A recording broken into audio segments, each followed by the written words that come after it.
தமிழகத்தில் பாஜக தனித்து விடப்பட்டுள்ளதாக கூறுவதை சந்தோஷத்துடன் ஏற்றுக்கொண்டு வெற்றி பெற்று ஆட்சியை பிடிப்போம் என்று அக்கட்சியின் தேசிய செயலாளர் ஹெச் ராஜா தெரிவித்துள்ளார்.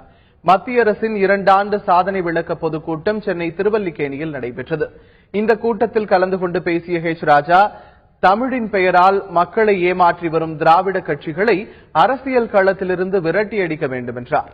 பாஜகவில் கிங் மட்டுமே உண்டு என்று தெரிவித்த அவர், எங்களை வேண்டாம் என்று சொன்னவர்கள் காணாமல் போவார்கள் என்று கூறினார்.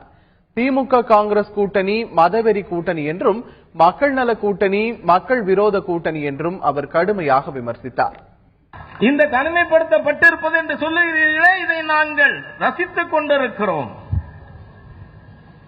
அதே மாதிரியாக சொல்லுகிறேன், தமிழகத்திலே பாரதிய ஜனதா கட்சி is enjoying the splendid isolation.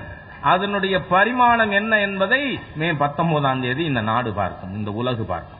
நீ வந்தால் உன்னோடு, வராவிட்டால் நீ இல்லாமல், நீ எதிர்த்தால் உன்னையும் மீறி பாரதிய ஜனதா கட்சி யார் வந்தாலும் வராவிட்டாலும் தமிழகத்திலே முதன்மையான கட்சியாக பாரதிய ஜனதா கட்சி இந்த தேர்தலில் வரும்.